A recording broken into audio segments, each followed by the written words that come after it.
In 1903, Marie Curie became the first person to receive a Nobel Prize. She is famous for her pioneer work in the field of radioactivity. She discovered the chemical element polonium in 1898, which she named after her native country, Poland. In 1966, Betty Friedan founded the National Organization for Women with 28 other people by her side. She led a march to protest for the organization she believed in, which is now one of the largest feminist groups out there. She became the first American woman in space. She joined NASA in 1978, and in June 1983, she and 4 other astronauts made an historical 6-day flight in a space shuttle. Why I showed you all those historical events was to prove to you all that women have the capability to do almost anything out there. I mean, women won the Nobel Prize. Women went to space. I mean, what can't they do? But they are just discriminated almost each and every day, which is leading us with little to no roles out there. I mean, look at all the men. They're getting all the roles out there, and that's just discriminating to all women. Which then leads us to our topic, if women should be in leadership roles. First, let me tell you some background information. When people call for more women in the workplace, it may sound as though they're just trying to meet a quota, but in reality, gender diversity could be the key to a very successful company. According to the article, More Women in Leadership Roles, Why and How It Should Happen by Rita Power on the website Inc., stating that women can provide a welcoming culture, provide a positive impact on female equality for their business, but mainly show all other women out there that they have so many more opportunities than they think. Here's some other people's opinions towards it. How would a woman empower the position they are in?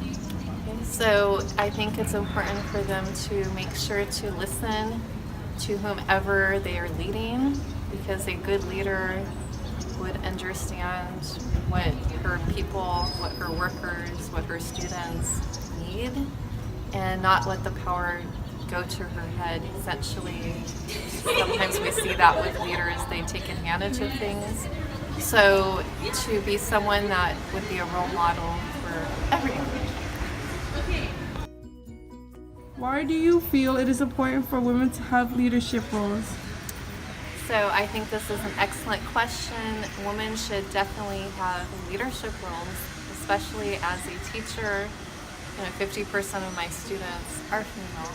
So I want them to feel empowered as young adults when they go to college or the workplace, to essentially be able to go past that glass ceiling. Do you know what a glass ceiling is? No? Okay. So a glass ceiling means a woman can see the position she wants to go to.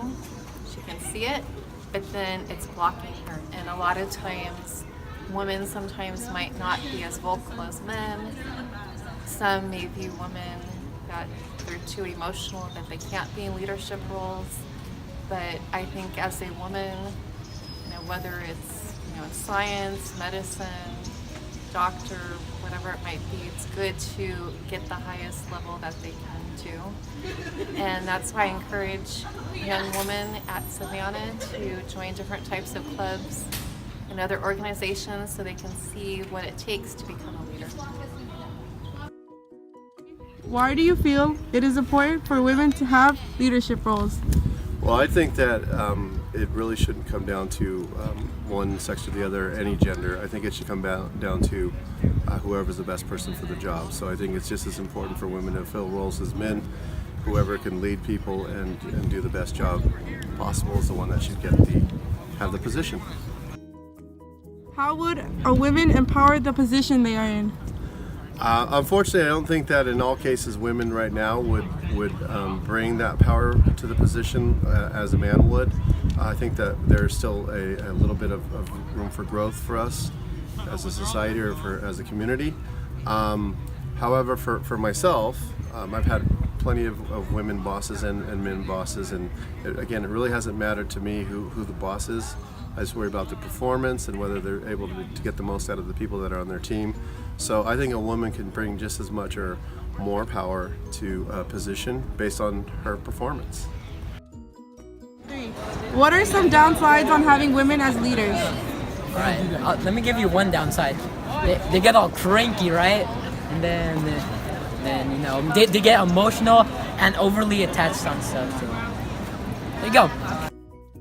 If a woman were to be in a powerful role, would it decrease the power towards that role? Yes, it would, because they would be. What are some downsides of having women leaders? Downsides, to be honest, I don't see any downsides, man. I'm honestly for it because they're not only that they're very good, well balanced work life, they're very empathetic and they nurture whenever they need it.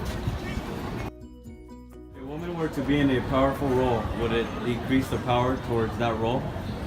I would say it would be like equal. Like to be honest, it's really up to the person who is in that position. If it's like a very strong woman, or equal in any woman. Let's hear what an expert has to say on this. Sheryl Sandberg is an American technology executive, activist, author, and billionaire. She talks in TED Talks about women's leadership roles. Sheryl Sandberg states that women in the professional world are going nowhere, and only 15% of women are in leadership roles. It shows the ratio of males and females with their number of professions and the year of when they began their profession. It shows when women began to be seen in the U.S. Senate and how it has been increasing through the past years. Men their rights and nothing more. Women their rights and nothing less, by Susan B. Anthony. The quote states that just because a powerful leader is a woman doesn't mean she should get less respect than a man in charge. There are still many causes worth sacrificing for. So much history yet to be made, by First Lady Michelle Obama. The quote shows so much to her fans because it shows her fans that she will make a better future with them with all the power she has. But sometimes women in charge are not always as it seems. It could lead to people writing out that they are too soft to lead anyone, or that they are not as powerful as they should be in the role they are playing. In reality, women are so powerful and strong that they have the capability to do almost anything they set their mind to. They deserve almost all leadership roles out there. Thank you for your time.